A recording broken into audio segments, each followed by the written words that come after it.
Hello YouTube, I'm the Foam Witch, and in this video I'm going to show you how I made the Mark Hoffman version of the Reverse Bear Trap from Saw 6. Let's do this.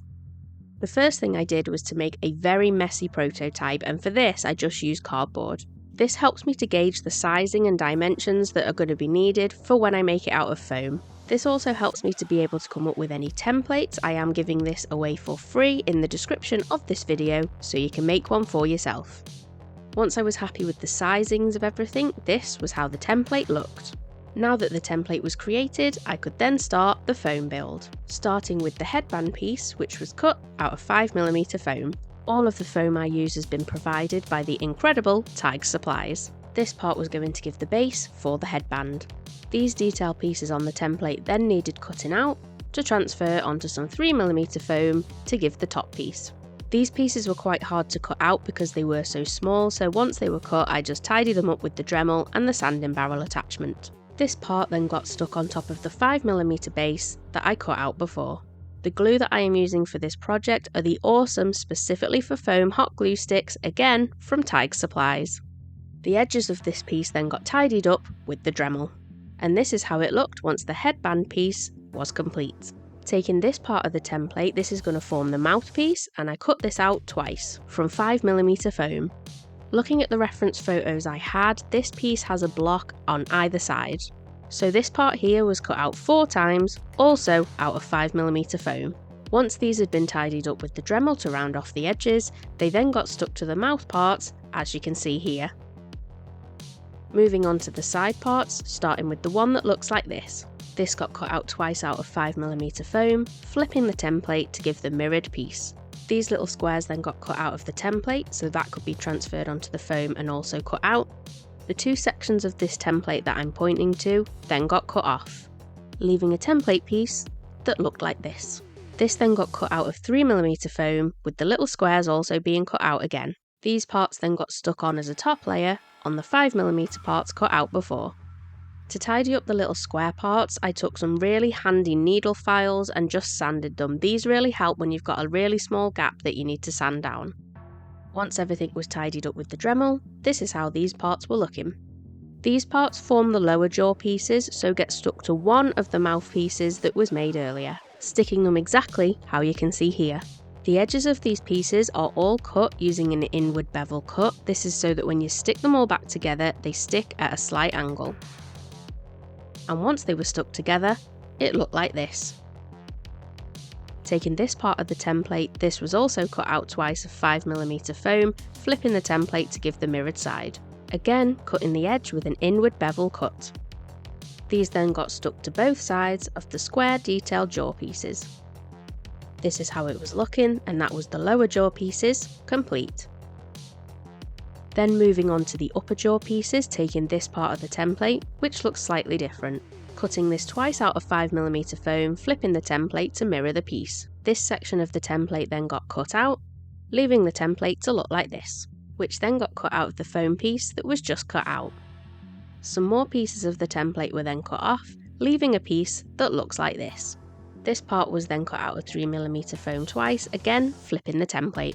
Then sticking this on as a top layer for the 5mm piece just cut out, as you can see here. These parts then also got stuck to a mouthpiece in the order that you can see here. Make sure that the mouth part points upwards on the top jaw and downwards on the bottom. Then taking this part of the template that has a slanted corner, cutting it again twice out of 5mm foam, and then it got stuck to either side of the upper jaw pieces, making sure that the slanted corner is at the top. And this is how it looked once the upper jaw pieces were complete. The upper and lower jaw pieces then got stuck together, and it looked like this. Looking at the reference photo, it looked like there was a padding piece under the headband, so I went on and added this. I cut this out of 10mm foam. It was then time to measure against my head to see if anything needed shortening. This template was made using my head as a scale, which has a circumference of 21 inches, so if you have a bigger or smaller head, please bear this in mind when you're printing off the template, as you may need to scale up or down depending on your size. Moving on to this part of the template, this was cut out twice from 10mm foam. These then got stuck on the back of the headband on either side. Moving on to this piece of the template, the middle section got cut out. This then got cut out twice of 3mm foam. Taking this part of the template, 2 little gears were cut out, both from 3mm foam. These were then stuck on top of the curved details that were just added. Sticking one on each side, and it should look something like this. When I went to stick the jaw pieces onto the headband, there was a little bit of a gap at the bottom, so I just added a section of 5mm foam so this would stick flush. I then stuck the jaw parts to either side of the headband, making sure to stick them the right way up. Once that was all attached, this is how it was looking. Taking this part of the template, again cutting this out twice, are you bored of me saying that yet? These were cut out of 5mm foam, and once they were rounded off with the Dremel, they got stuck in this area behind the jaw plates. Again, sticking one on either side. As you can see on the reference photo, behind this piece is a pipe section. So I took some different sizes of foam dowel to see which one looked best, and the one that looked best was the 25mm diameter. 2 sections of this was cut out, both measuring 6cm in length. These then got stuck on either side, sticking them to the back of that side detail. And this is how it looked once both of those had been stuck on. 2 hexagon details then got cut out, you can find these on the template, and they got stuck to the front of those side details. Moving on to the parts of the template that look like this, these all got cut out of 5mm foam. I flipped the template, but I have since drawn them out, so each one will be on the template for you to use. As the template says, there is an upper and lower part for both the right and the left, so these got cut out and stuck on. This is how it looked once they were stuck on the right side, but it should look the same on the left, just mirrored. Just to let you know, there is a lot of detail coming up in this next part of the video, starting with these little gears.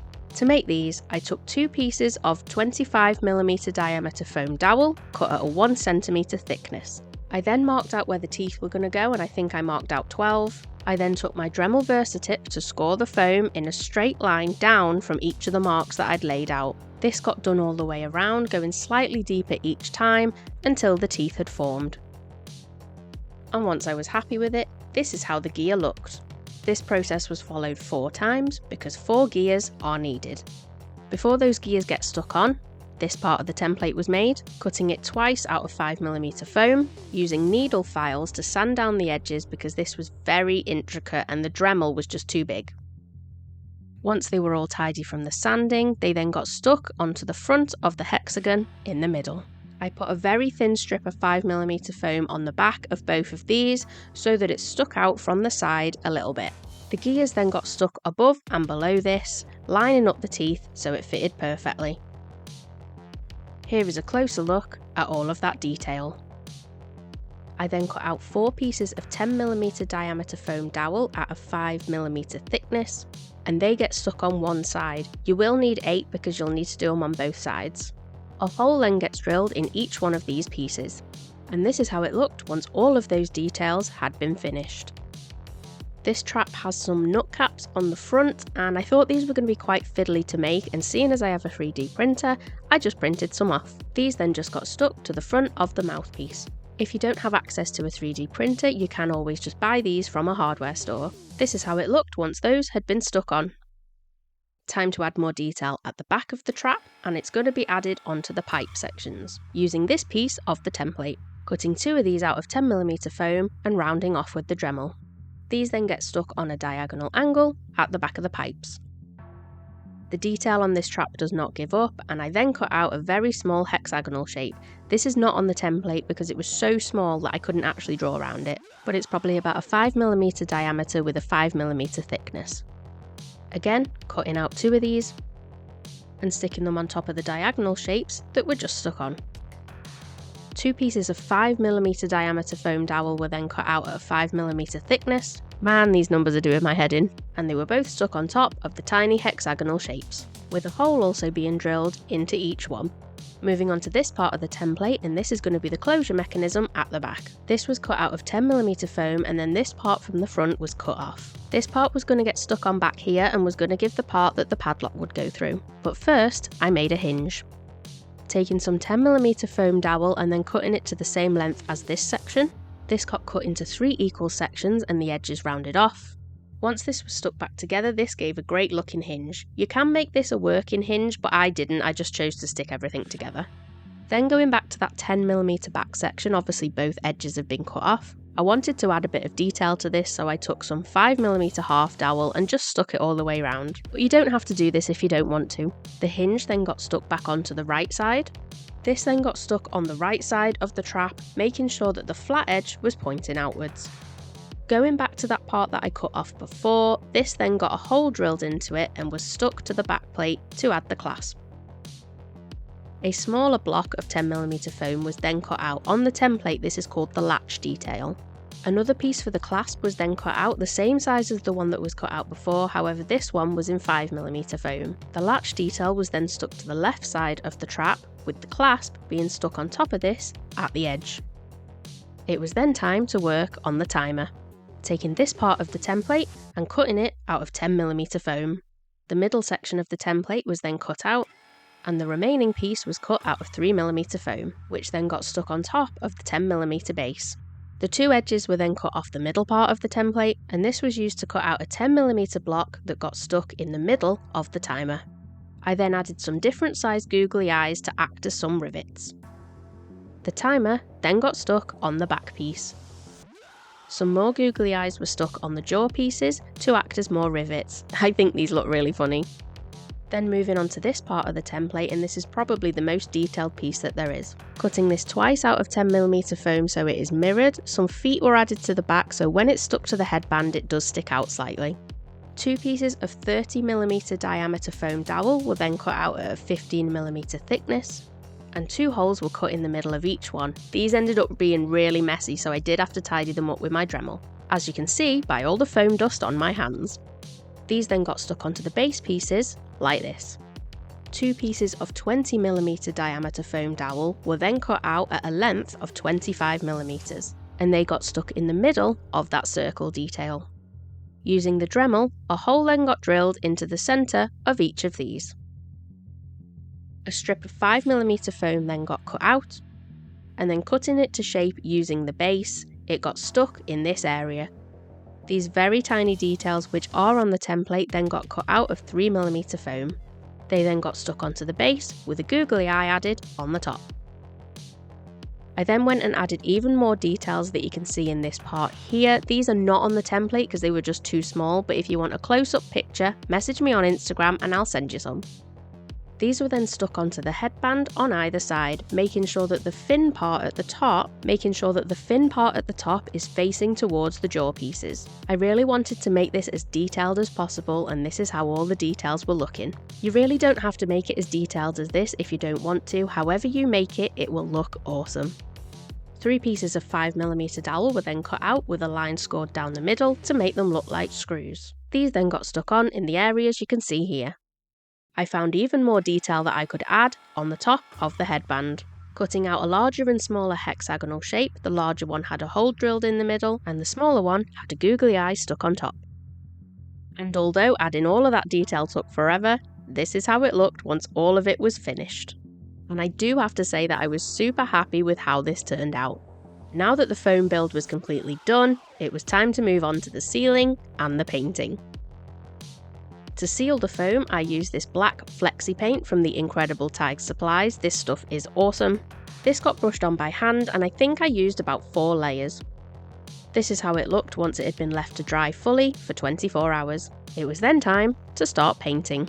I didn't really have a full-on plan for painting, I just grabbed a load of paint that I had and just went with it. I started with a lighter silver, and first I painted the nut caps on the front. I also painted the rivet details on the jaw pieces and also the circular pieces on top of the gears. I wanted to make this look a bit more like real metal, so I did some dry brushing.